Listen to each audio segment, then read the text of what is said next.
So The Reef is just one of the most average shark movies probably ever made. And it is just laughable how bad the character development sides of things in and how basic the story is. However, it's still not as bad as this.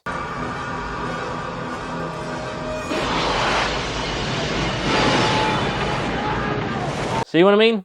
That, my friend, is terrible. Saying that this movie was meant to be based on a true story, whether it is or not, I don't know. It seems very basic and doesn't feel worthy enough of a movie as such, because it just feels so basic with no character development and no information on what these characters were even doing before they arrived in Sydney.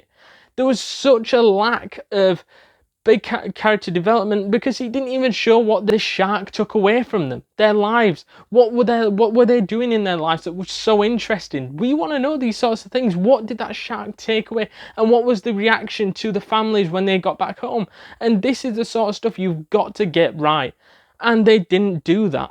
I felt it was pointless doing that because they really didn't get to show the actual emotion sides of things. This shark has taken away, I think it was like 4 or 5 lives in this process, and I think that they didn't really get to show that emotion side of things. And most of the film, it felt like we were almost cheering for the shark, and that is completely and utterly wrong. I get it, in certain films you are sort of cheering for the shark, but since this is based on a true story, you don't really want that to happen. But that's what it felt like, because they didn't build the protagonists up to a level where you can appreciate them, appreciate their lives, appreciate what they're doing. And it just felt wasted, that opportunity, because then you felt like, oh, the best part about the film is the shark eating people. And even then you're thinking, that's a little bit wrong to be cheering on the shark, but that's the only thing and that you can really do, because there isn't anything else to hang on to into the protagonist sides of things. Also, what I would say is that they should have dramatised it even a little bit more. If this is the basic story that you had to work with, dramatise it. Do The Conjuring, because half of The Conjuring is bullshit anyways. And since it's based on a true story, you use what you have, and then you dramatise it, make it more interesting. Put in some different details that might not have happened, but, you know, might add a little bit to the film to make it watchable for cinemas around the world. However, they didn't really do that and felt a little bit basic, and they could have made a really good, strong story and an emotional story out of this, and instead I didn't really come across that way, in my opinion. Basically, these people had arrived in Sydney, gone on a boat trip. I don't know if they were planning on doing other stuff after. He didn't really mention that in the film. They went on a boat trip, the boat got tipped upside down by a shark. They didn't know that at the time.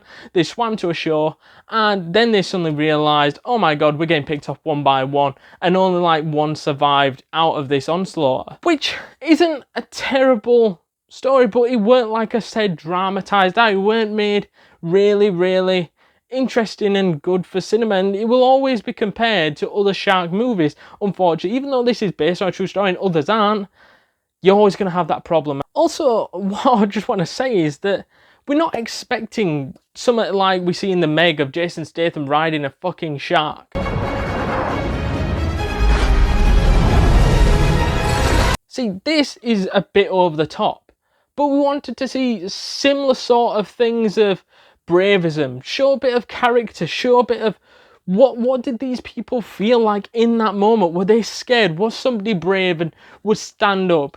Were they both like swimming in fear? What was going through their minds? We didn't really get to see that, in all fairness. I think that the only real thing I liked about this film was how the movie genuinely created this fear factor of anytime you was in the water, a shark could eat you. And anytime, that felt a little bit like Deep Blue Sea, and I think that felt natural.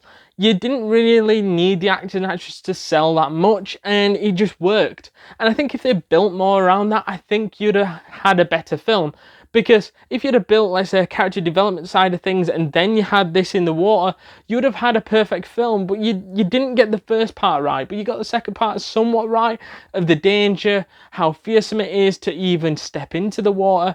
And near the end of the film, where there's like a rock and then the island further ahead, it felt to me that that was the best part of the film, because it was like, oh my god, are they going to make it to the island? And then they would come back on themselves because the shark would come out, and it's like, shall we go again? Is the shark gone?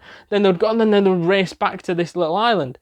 That, for me, was absolutely fantastic. Before we jump back into this video, guys, please do us a massive favour and smash that subscribe button, because you do not want to miss a thing.